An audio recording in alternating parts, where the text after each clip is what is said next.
Bonjour à tous et bienvenue dans ce deuxième épisode de nos Fashion and Luxury Talks by Accenture et l'Institut français de la mode.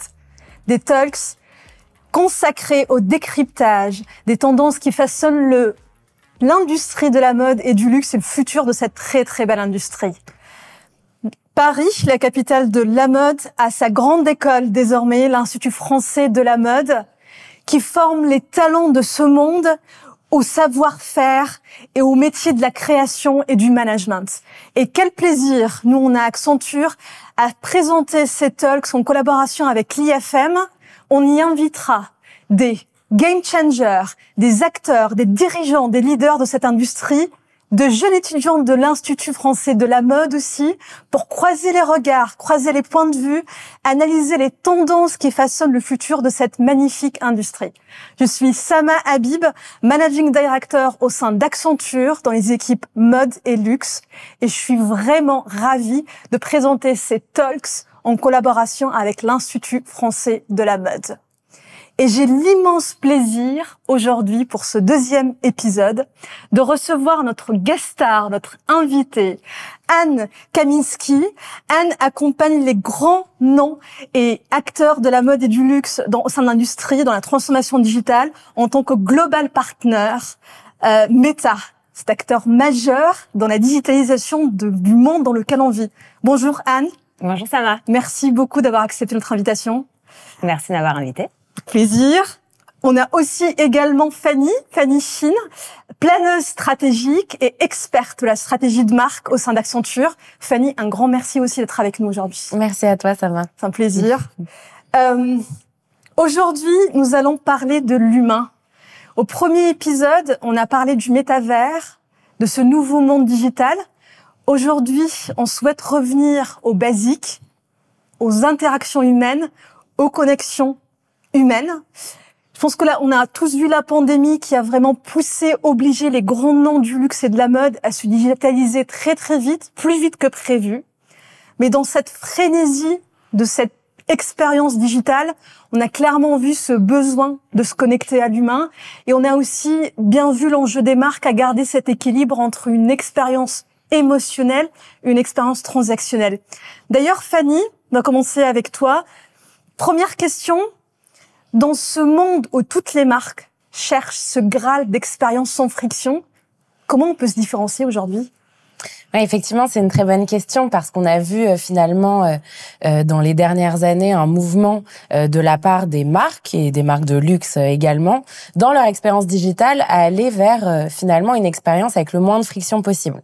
Une expérience où elles ont voulu donner à leurs clients une expérience sans pain points, qui soit la plus fluide possible, qui soit la plus rapide, effectivement en enlevant le plus de friction possible. Et ça a même été d'un point de vue presque radical, dans des visions fantasmées qu'on peut découvrir dans la presse, souvent plus que dans la réalité, où on voit des magasins où il n'y aurait plus d'humains avec des robots qui nous servent pour être le plus efficace possible. Notre conviction, c'est quand même que, et notamment pour l'industrie du luxe, une marque et l'expérience qu'elle procure doit être mémorable. Et sans friction, souvent, l'expérience peut ne plus être mémorable. Je pense qu'on l'a tous expérimenté en commandant sur le géant du e-commerce qu'on a en tête. L'expérience est tellement fluide, c'est-à-dire qu'il y a tellement peu d'étapes et ça se fait de manière si rapide que parfois on a tendance à oublier notre commande et puis on la reçoit chez nous et en fait on avait oublié qu'on avait passé la commande. Et ça c'est quand même un gros enjeu pour les marques de luxe qui doivent absolument se différencier et ne surtout pas être oubliées. Et en fait, quand on regarde l'expérience client, ce dont on peut s'apercevoir sur le digital, c'est que si je schématise, ça peut prendre la forme d'une pyramide où on aurait à la base ce que nous on aime appeler les brilliant basics, qui est vraiment l'expérience rationnelle. C'est-à-dire comment je fais en sorte que mon expérience soit effectivement sans pain point, donc la livraison en 1 heure, l'acceptation de tous les moyens de paiement, etc. Au milieu de la pyramide, on aurait ce qu'on peut appeler les différenciateurs. Donc là, on viendrait peut-être ajouter à cette expérience rationnelle une expérience émotionnelle, où on commence à avoir quand même des moments et des axes de différenciation. Donc ça peut passer par la personnalisation, ça peut passer par des options de livraison plus green, etc. Et puis, au sommet de la pyramide, et là, c'est un peu le Graal pour toutes les marques de luxe, c'est finalement la pure expérience émotionnelle qui peut aller jusqu'à une expérience presque expérimentale qui va finalement rendre mon expérience en tant que marque unique et qui va permettre de me différencier par rapport à mes concurrents et vraiment de marquer le consommateur qui se souvienne de cette expérience-là. Et en fait, peut-il y avoir d'émotions sans humain? Je ne pense pas. Et c'est là que l'humain intervient. Et finalement, ce qu'on peut se dire, c'est que il faut la technologie pour assurer les brand basics. Mais finalement, ce qui va nous importer dans les expériences d'aujourd'hui et surtout de demain, c'est comment on va réussir à ajouter de l'humain à ça pour créer des expériences qui soient exceptionnelles et inédites auprès des consommateurs. Je retiens mémorable surtout. Ouais.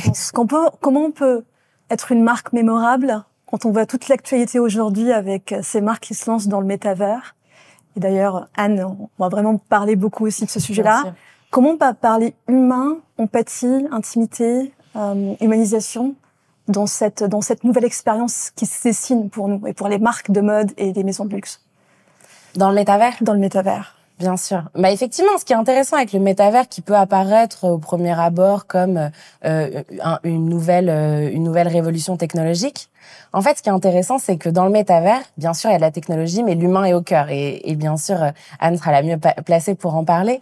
Mais effectivement, l'humain est au cœur. C'est vraiment l'idée de créer des nouvelles interactions là où elles n'avaient pas lieu avant. C'est-à-dire qu'effectivement, sur Internet, on avait des espaces d'interaction avec les réseaux sociaux. Si on remonte bien en arrière, l'émergence de l'email, etc. On n'a fait que construire des nouvelles interactions. Et c'est ça qui est intéressant avec le métavers, c'est effectivement comment on va réussir et comment les marques de luxe et l'industrie du luxe vont réussir à créer des nouvelles interactions. Et ce qu'on peut se dire aussi, et je pense qu'on sera tout alignés là-dessus, c'est qu'aujourd'hui, il n'y a pas encore de cas d'école. Le métavers, il est en construction. Les marques essaient des choses, prennent des initiatives, marquent aussi des vraies innovations, etc. Mais dans les premières briques qu'on aperçoit, qui constituent en fait les premiers chemins vers l'aboutissement du métavers, c'est déjà intéressant de voir comment les marques de luxe arrivent à créer des nouvelles interactions et à ajouter de l'humain à ces expériences digitales. En fait, ça peut passer, si je prends par exemple le social shopping, il y a certaines marques qui vont vers le métavers en commençant par le social shopping, qui est donc en fait comment sur le digital, je vais réussir à recréer cette chose qu'on aime quand même tous faire, c'est-à-dire faire des achats accompagnés de nos proches, pouvoir échanger, pouvoir se demander des conseils, se demander ce qu'on en pense, etc. Et c'est ça qui est intéressant, c'est vraiment comment on va réussir non pas à reproduire ce qui se passe dans le monde réel bêtement dans le monde virtuel et de faire une duplication parce que c'est pas l'idée, mais vraiment tirer le meilleur de nos interactions humaines dans le monde réel pour arriver à en créer de nouvelles dans le monde virtuel.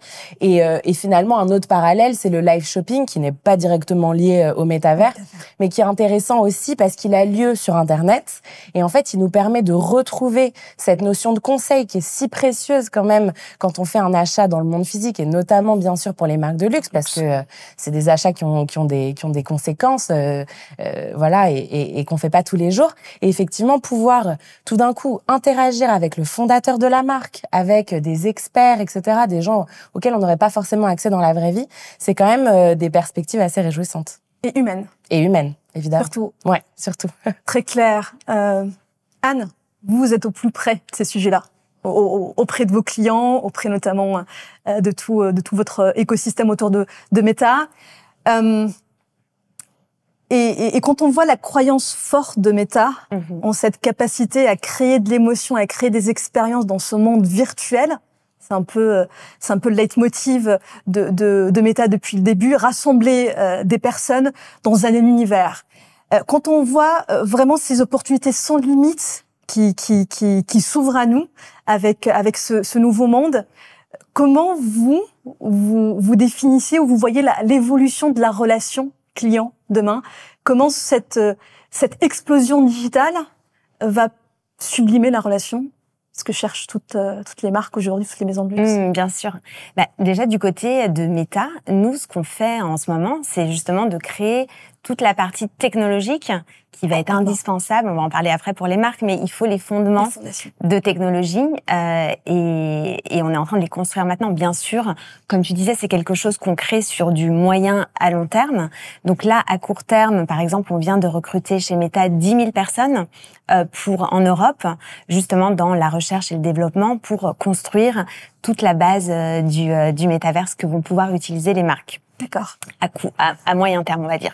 Après, pour les marques, même si c'est quelque chose qui va se faire plus tard, tout commence déjà à se construire dès maintenant pour pouvoir être prêt plus tard quand tous les fondements seront mis en place du métavers pour l'expérience client, avec différents use cases dont on va peut-être parler, mais effectivement, il y a beaucoup de use cases et quand on parle du métavers, pour Meta, nous, l'objectif depuis toujours avec les réseaux sociaux, c'était de rapprocher les gens. Avec le métavers, c'est ce qu'on va permettre de faire en créant des expériences qui sont beaucoup plus immersives. Là, on pourrait être toutes les trois dans des continents différents et se téléporter, se retrouver. Donc, ça va permettre de créer des expériences humaines et après, qui rapprochent les marques et les consommateurs également. Clairement. Et donc, dans ce nouveau monde, on sait très bien que les marques et les maisons de luxe, l'objectif et leur but, c'est comme de rester toujours en cohérence avec leurs valeurs, leur code, leur identité créative. Comment dans un monde qui va dans ce métavers, les marques vont réussir à engager leur communauté, pas forcément de la même manière, tu l'as dit Fanny, parce qu'il faudra vraiment réimaginer, on va pas communiquer de la même manière que sur Instagram, demain dans le métavers. Comment les marques devraient, ou en tout cas, quelles sont les options qui se présentent aux marques pour s'engager avec leur communauté demain?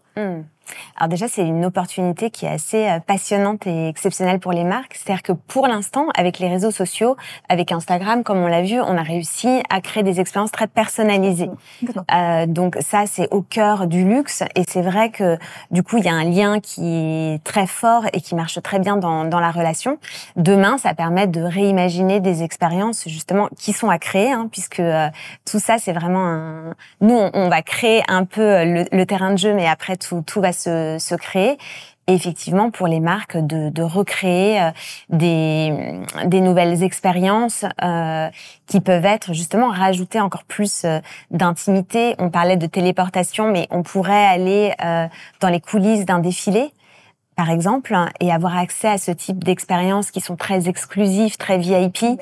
Mais qu'on pourrait rendre réel à travers des lunettes en réalité augmentée. Voilà, certains outils qui vous permettront de voir. Pour l'instant, déjà avec les stories, avec les reels, on a des formats qui sont de plus en plus immersifs. La réalité augmentée, c'est la première étape du métaverse. Donc déjà, ça permet de rentrer dans des univers. Et après, on va pousser la barre encore plus haut pour rentrer dans des univers encore plus immersifs. Voilà. Donc vous vous positionnez vraiment comme étant un facilitateur, ou en tout cas en tant qu'acteur majeur pour mettre à disposition des outils pour laisser les marques tout ce champ de possibles en termes d'expérience derrière et en termes de créativité. Oui, côté méta, nous, on crée les outils. Ouais. Après, on a aussi, nous, en tant qu'équipe luxe, on accompagne, on réfléchit avec les marques justement pour créer ces expériences. Ok.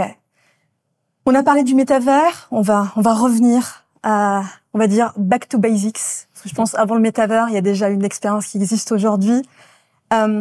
Et on a parlé au début, on sait que la crise du Covid qu'on vient de passer a vraiment accéléré cette transformation digitale. Il a fait que accélérer des mouvements de fond qui existaient depuis le début, clairement. Et nous n'avons jamais autant parlé de one-to-one e-commerce, de clienteling, de virtual shopping, de rendez-vous virtuels. Et en même temps, on constate un besoin de plus en plus fort pour les clients d'avoir cette connexion, cette intimité. Donc on parle toujours de comment garder l'humain dans l'expérience, comment vraiment construire tout autour de l'humain.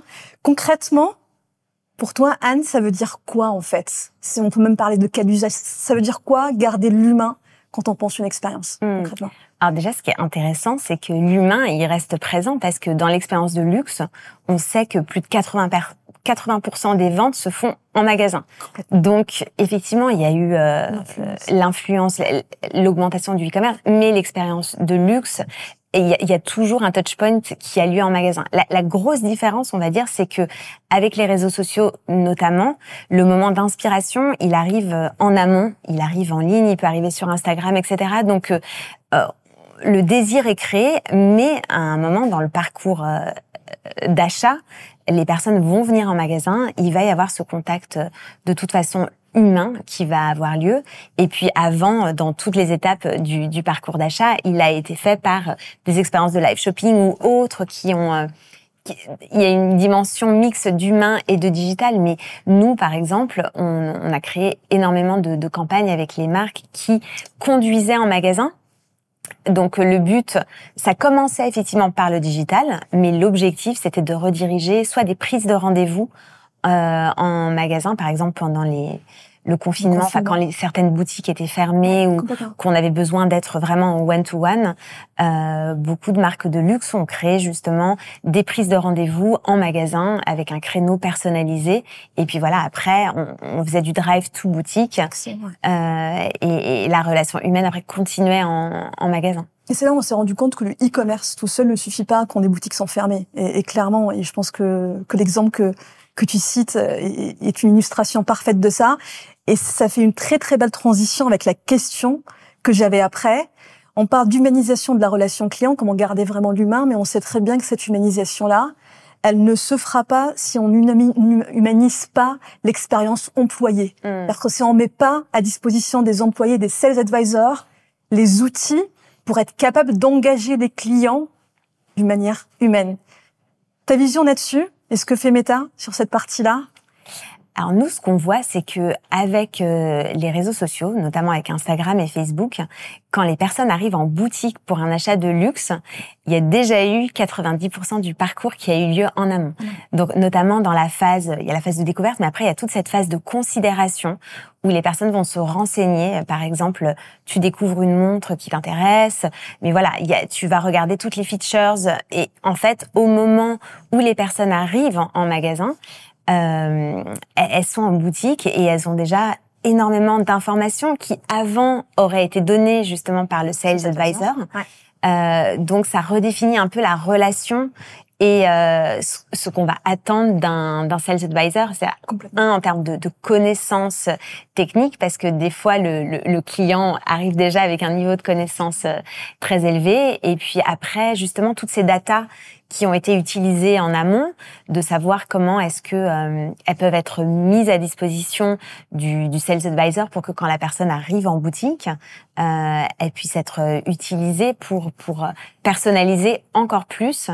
Comme ton expérience Instagram est personnalisée, voilà, que ton expérience en boutique puisse être aussi personnalisée et pouvoir utiliser cette data en boutique. En boutique. Je sais qu'on a beaucoup parlé de tout ce que vous faites sur les outils de messaging aussi.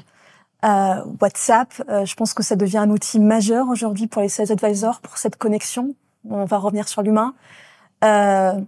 C'est des choses nouvelles là-dessus. C'est quelque chose qui va continuer entre guillemets à exposer, à devenir la façon de faire pour engager les clients demain. Ce one-to-one communication. Ouais, c'est vrai que la messagerie est énormément en croissance et que on voit beaucoup de campagnes justement qui utilisent les messageries. On a eu une campagne notamment avec la marque IWC. Qui avait créé un bot de messagerie justement pour aller faire des prises de rendez-vous et rediriger les clients en boutique. Donc la messagerie était un outil pour aller driver des clients en boutique. Donc oui, cette communication en one-to-one, nous on a une interopérabilité entre les différentes plateformes, donc que ça soit entre Messenger, entre Instagram, Messaging, parce qu'il y a différents... Alors, c'est pas tout à fait, oui, dans le métavers, mais effectivement, dans le métavers, on espère que tout sera interfacé. En tout cas, on communiquera ça sera créé, mais là, en tout cas, au quotidien, les messageries sont extrêmement utilisées et les communications en one-to-one, c'est vraiment quelque chose qui se développe en one-to-one. Et après, il y a tout ce qui est groupe.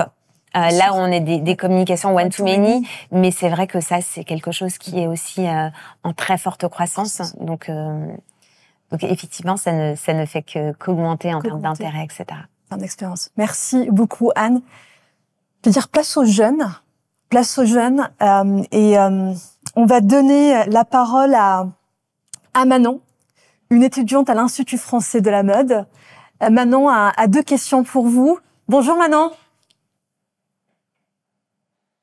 Bonjour Sama, bonjour à toutes. Merci beaucoup pour l'invitation. En effet, je me posais une première question. Dans un monde qui se digitalise, comment continuer à faire rêver et retranscrire l'esthétique émotionnelle et sensorielle des produits? On commence avec toi, peut-être Fanny. D'accord, volontiers. Ouais, très bonne question, effectivement. La première chose qui me vient, c'est qu'il y a quand même une très belle innovation qu'on observe depuis quelques mois, qui s'appelle les Digital Twins.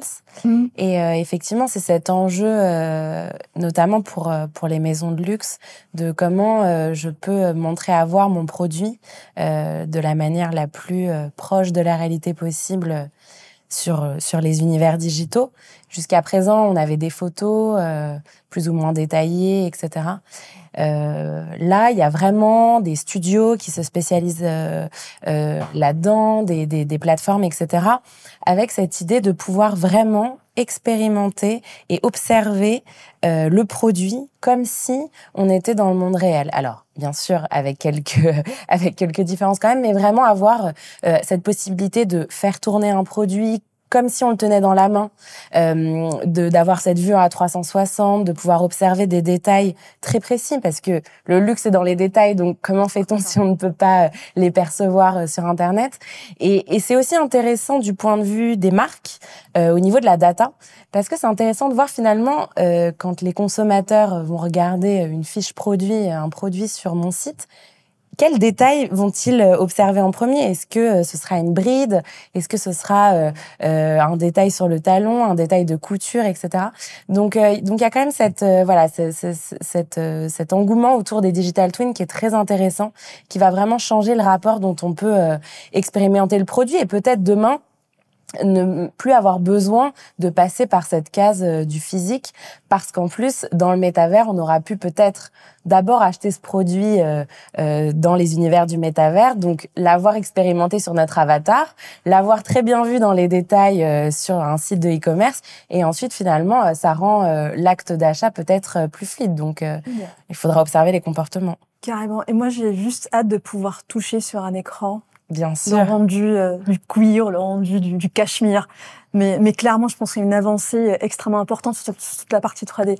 Anne, pour Meta, il se passe quoi sur ce sujet-là? Comment transmettre cette... Oui, alors du coup, je rejoins effectivement sur la partie photoréalisme, et avec l'avancée des technologies. Nous, c'est ce qu'on voit par exemple sur la réalité augmentée, notamment les filtres. Donc ça permet pour les marques de créer des expériences de marque qui, justement, on parlait de sensorialité, on peut recréer des univers après à créer par les marques, mais pour des parfums ou autres, où c'est vraiment compliqué justement de toute la dimension odorat qu'on peut pas forcément faire revivre dans le digital, mais voilà, pouvoir montrer des composants d'un flacon, des choses qui arrivent en réalité augmentée, ça c'est des choses qui rajoutent de la sensorialité à l'expérience. Clairement. Comme on parle d'humain, de mémorable depuis tout à l'heure, Manon a une deuxième question pour vous. Oui, justement, est-ce que vous pouvez nous parler d'une expérience de marque parfaite qui vous a marqué en tant que cliente? Alors moi je rebondis, oui, parce qu'on parlait justement du parfum, et je pensais à une campagne qui a été faite par Dior pour le relancement du parfum Miss Dior, où justement en fait Dior a créé tout un univers visuel avec des filtres de réalité augmentée. Où les fleurs apparaissaient au fur et à mesure, enfin, de façon magnifique, et en fonction de la façon dont on avançait, les fleurs bougeaient. Donc, ça a été décliné aussi en point de vente où on pouvait scanner le flacon, et ça créait aussi une autre expérience en réalité augmentée. Donc, ça allait vraiment très en amont depuis le moment de l'inspiration jusqu'au point de vente. Avec une très belle esthétique, quelque chose de très cohérent du début jusqu'à la fin, donc vraiment assez best practice. ça t'a marqué. Ça Ouais. se voit en tout cas. Fanny? Oui, alors moi, une expérience qui a pu me marquer d'abord en physique et puis ensuite en digital, c'est la très belle marque Officine Universelle Bully.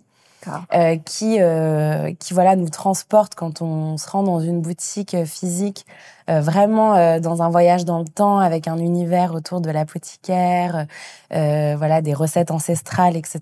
Et une architecture toujours très unique et très intéressante. Et en fait, ce qui est marquant, c'est que l'expérience digitale est très fidèle à ces émotions qu'on peut ressentir en physique, et avec dans les moindres détails jusqu'à la description des produits. On n'a pas une liste de bullet points avec les ingrédients, mais vraiment on est transporté même dans les textes avec un tone of voice qui est presque comme des descriptions de produits qui sont presque comme des poèmes. Et donc je trouvais assez unique quand même cette capacité à retranscrire dans l'univers digital aussi à travers la customisation et la personnalisation, de pouvoir voilà commander une calligraphie, etc. L'hybridation entre les deux univers est assez réussie, et c'est une expérience qui m'a marquée. Excellent, c'est trop beau, c'est trop beau. Et je pense qu'on sera toujours ravis d'être toujours réenchantés et de garder le rêve dans l'expérience que les maisons de luxe et les marques de mode vont nous proposer. Je pense qu'on est tous alignés sur le sujet. L'humain restera, de toute façon, dans le cœur de toute cette expérience-là. Même s'il y a tout ce hype sur le métavers, mais je pense que c'est pas du tout antonyme par rapport à ce postulat qui est de se dire expérience mémorable et expérience humaine, c'est ce qui fera la différence demain. Je tenais vraiment à vous dire un grand merci. Super, merci beaucoup, Anne, d'avoir accepté notre invitation. Merci beaucoup d'avoir partagé ta vision et tout ce que fait Meta autour de ces sujets-là. C'était vraiment extrêmement riche de t'avoir. Merci beaucoup, Fanny, aussi, d'avoir été avec nous. Je voulais aussi remercier Manon. Je voulais aussi remercier toute l'équipe de l'Institut français de la mode et les étudiants et leur implication dans ce deuxième épisode. Je voulais aussi remercier toutes les équipes en backstage pour la réalisation de cet épisode. Quant à moi, il me reste de vous dire, j'ai hâte de vous retrouver au prochain épisode des Fashion and Luxury Talks by Accenture et l'Institut français de la mode. Donc, je vous dis à très vite. En attendant, vous pouvez nous retrouver sur nos réseaux sociaux ainsi que ceux de l'Institut français de la mode. Je vous dis à très vite.